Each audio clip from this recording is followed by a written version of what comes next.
What's going on, everybody? Welcome back to Talk Sports with Jake. Hope we're doing well. Hope everyone had a nice weekend.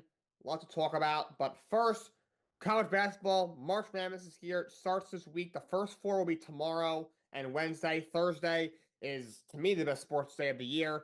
There's always great college basketball games on all day. There's crazy finishes, upsets, crazy stuff is happening. Some random white dude from God knows where just dropped 34 points when he averages 4 points over the last 4 years for his career and knocked out an SEC school. It's just awesome. To me, it's the best sports day of the year in my humble opinion. So I don't have my bracket done yet. I'm going to do that tomorrow for tomorrow's show. I'll be on Zoom today, as you can see, tomorrow and Wednesday. No show Thursday. Friday, I'll be back in the studio most likely. I'll definitely be in the studio if I do a show. I most likely will do a show Friday. And then, so I'm going to unveil my picks tomorrow, but I'm going to go over just the bracket itself, just what the games are today, and then I will pick each game tomorrow. So let's jump right into that. My bracket, well, not my bracket, but the bracket. Number one, Auburn, starting in the South region. Number one is Auburn. They're going to play the winner of Alabama State and St. Francis. That will be the 16th seed that they play. Who depends on who wins the first four. It'll be number 8, Louisville, against number 9, Creighton. Creighton was in the Big East championship game. Came up a little short against St. John's. Number 5, Michigan against number 12, UC San Diego. Michigan won a great run at the end there. Wins the Big Ten championship. Kudos to Dusty May in his first year as the coach there. Number 4, Texas A&M against number 13, Yale. Number 6, Ole Miss. They'll play the winner of the first four game, the 11 seed battle between San Diego State University and University of North Carolina. Why is UNC in the tournament? Oh, I know why. They're UNC. If they were another team, but not like that, they would not be it. Also, their AD is the head of the committee that puts the bracket together. I'm just saying it's a little fishy. 1-12 against quad one teams. That's basically quad one wins are like the quad system they use in college basketball is like a quad one win will be like against I guess like a good team basically, and they're 1-12 basically against good teams. Come on.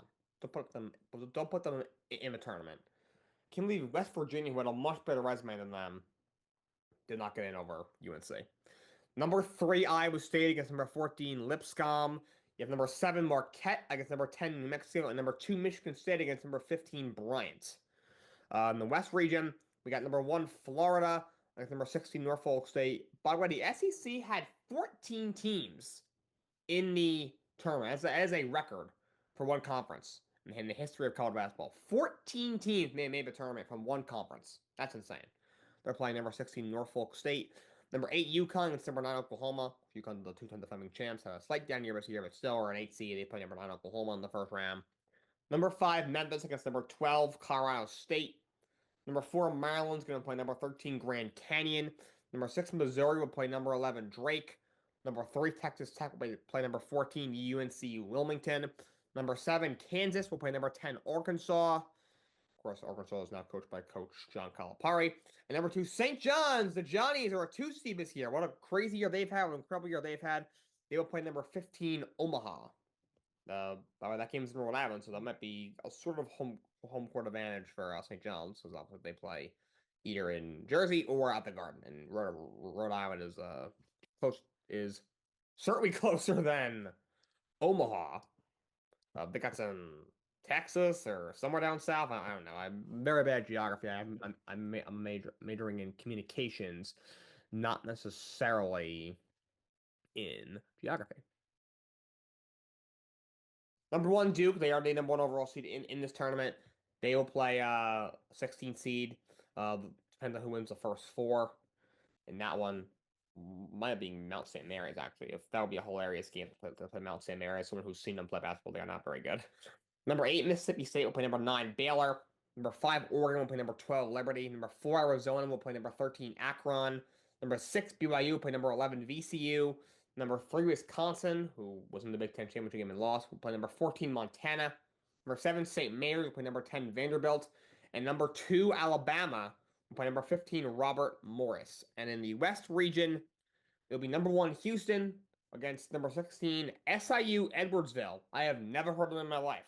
Number 8, Gonzaga play number 9, Georgia. So Georgia into the college basketball tournament this year. Number 5, Clemson is number 12, McNeese. Number 4, Purdue is number 13, High Point. Number 6, Illinois will play the winner of Texas and Xavier, pair of 11 seeds. That should be a good game, Texas and Xavier. The Xavier, some people thought they shouldn't have gotten in. I thought it was fair. They were right there on the bubble. Texas isn't a bad team, though. That should be a good game. Number 3, Kentucky against number 14, Troy. Number 7, UCLA against number 10, Utah State. And number 2, Tennessee against number 15, Wofford. That's the tournament. I'll have my bracket tomorrow. By the way, there were a couple of coaching fires that happening. Villanova fired Kyle Neptune after 3 seasons. He was the heir apparent to longtime coach Jay Wright, who won a couple national championships there at Villanova. He retired a few years ago. Kyle Neptune has been his heir apparent, and but did not go very well the last 3 seasons. Villanova's not very good, not even that competitive in the Big East Conference, and has not even really sniffed the tournament. Now he's out of a job. I heard they may look at Mick Cronin at UCLA. They're also looking at the guy at Northwestern, Chris Collins or something like that is his name. So, but Villanova is now looking for a new coach. Iowa fired Fran McCaffrey. Fran McCaffrey was at Iowa for 15 years and is the most winningest coach in that basketball program's history. He was let go after 15 seasons. And Iona earlier today fired Tobin Anderson, only 2 years on the job. I think it was 17-17 this year, 33-34 overall at Iona. He, of course, gained a lot of notoriety for being the coach of St. Francis a couple of years ago. It was a 16th seed St. Francis. Wasn't even supposed to be in the tournament, but they lost in the NEC championship to Merrimack because Merrimack was not eligible for the tournament because they had recently came up from Division 2. St. Francis got the bid, and their coach who came out and said, we're going to beat Purdue, despite Purdue being the 1 seed. I'm not sure. I forgot if the 1 seed the entire tournament. They were one of the 4 1 seeds. They had the player of the year, Zach Edey, who of course is 7'4", had one of the tallest schools in the country. Meanwhile, St. Francis had one of the shortest schools in the country. Everyone's like, "You're crazy," but they went out and did it. We're the second ever 16 seed to win a tournament game, besides UMBC against Virginia a few years back. So they got him a lot of notoriety. He ended up getting the job at Iona, but it didn't go as planned. He is out of a job after 2 seasons. Okay, so before we get to the NFL free agency, that's what we're going to cover today. There was an extension in the NHL. Vegas Golden Knights extend goalie Adin Hill 6-year extension worth $37.5 million.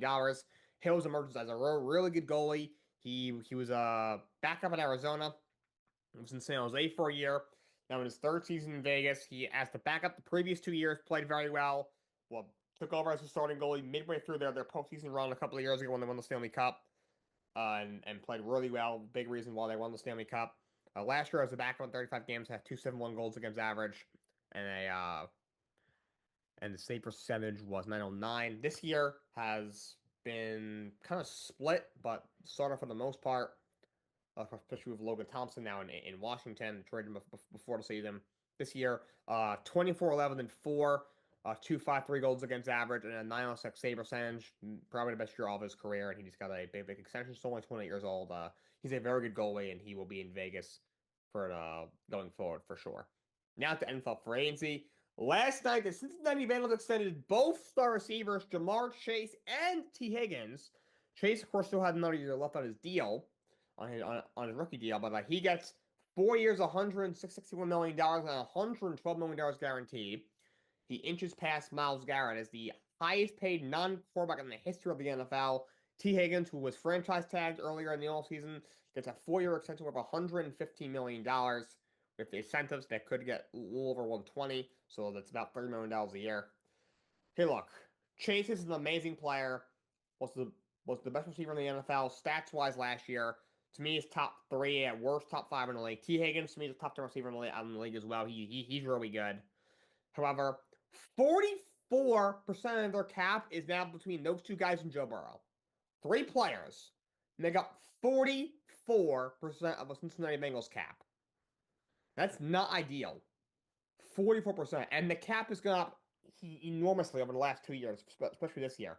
And they've still got 3 guys taking up 44% of the cap. For a team that has nothing on defense and needs to revamp their defense and hasn't done so, how Trey Henderson is on the trade block and he's their best player on that side of the ball. Probably the best player here besides Joe Burrow, Higgins, and Jamar Chase. I know what I don't know why you would do this from a team building perspective. Again, these guys are great, but if you trade T. Higgins for like a second round pick, think about it. You still have an amazing receiver in Chase. You re-sign Mike Gesicki, he was a half decent tight end, had a good year last year. You have a great running game led by Chase Brown. Obviously, Joe Burrow's an amazing quarterback. And now, let's say you take a pass rusher in the first round, you end up keeping Hendrickson, maybe you pay him, and then maybe now you have two good second round picks. Maybe you take another piece on defense, maybe a piece on the offensive line, which you could use. You might be in better shape.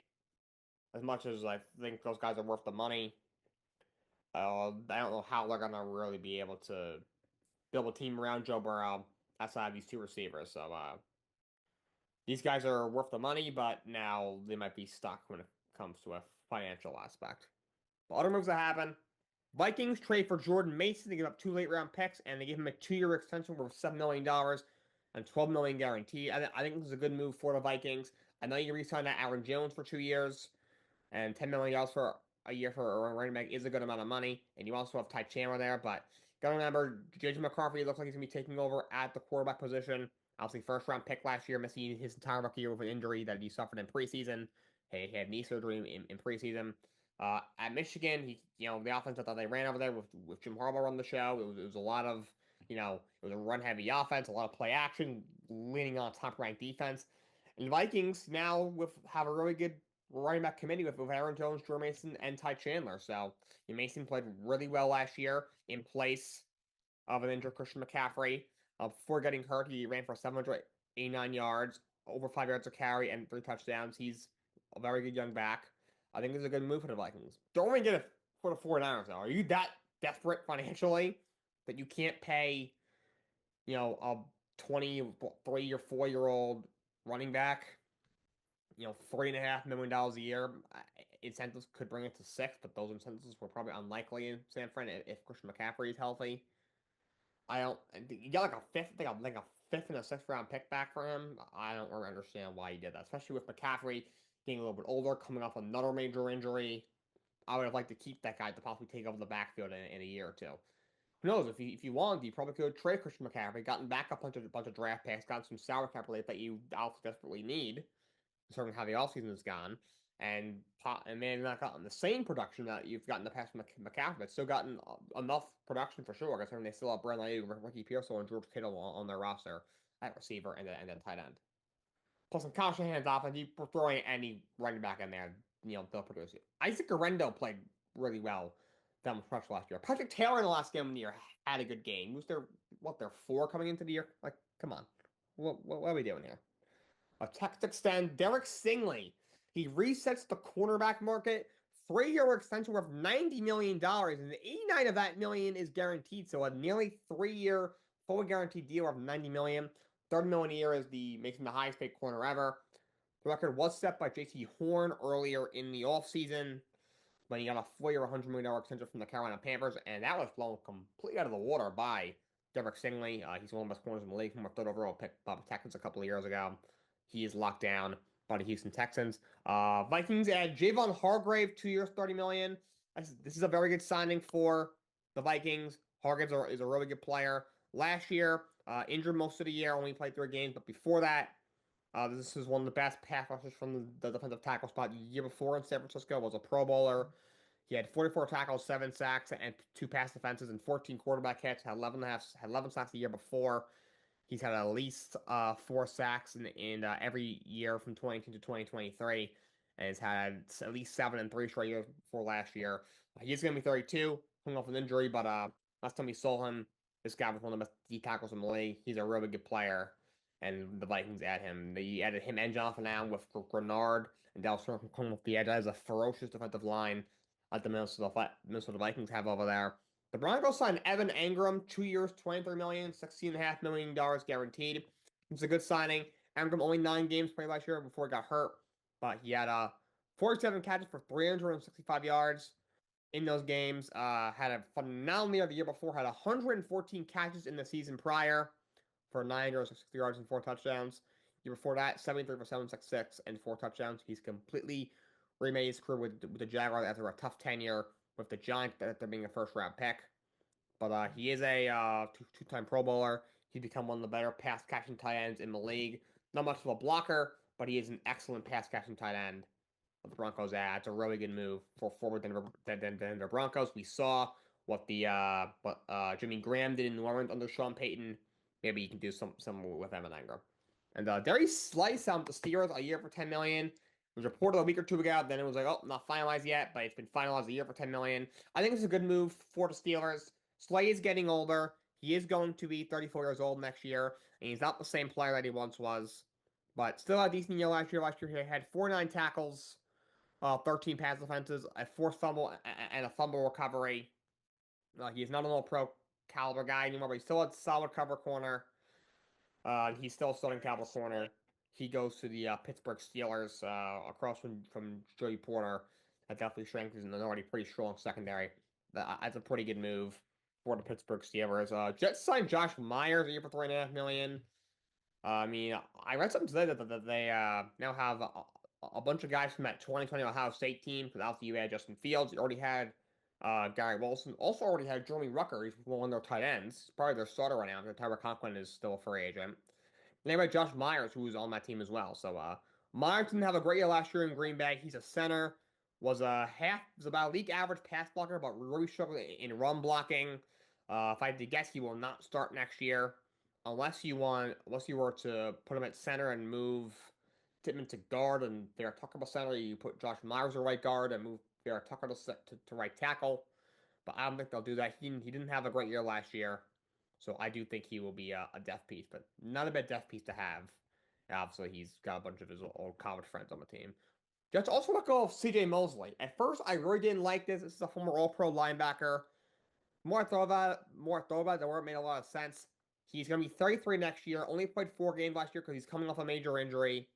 Look, guess the last time we saw him, these are his 3 health years with the Jets. In 2021, he had 168 tackles, 2 sacks, 2 pass defenses, 2 forced fumbles. 2022, he was a second team All Pro, 158 tackles, an interception, 7 pass defenses, and he had a fumble recovery as well. 2023, he had 152 tackles, 7 pass defenses, an interception, 2 forced fumbles, and a fumble recovery. He was also very good in coverage. But this is a guy who's going to be 33, coming off a major injury. He's an inside linebacker. You also have Jamie Sherwood, who stepped up big time in his absence. He's remember mostly his annual average basis is the original deal he signed with the Jets years ago was worth 19 million a year. He recently signed a 2-year extension as well. So yeah, a lot of money tied up in him. You're paying Sherwood now $15 million a year. You have Quincy Williams at the outside linebacker spot. His services simply were no longer needed. I do think if he's healthy, he's still a very good player, but I don't know how many years he has left. It made sense why I did it.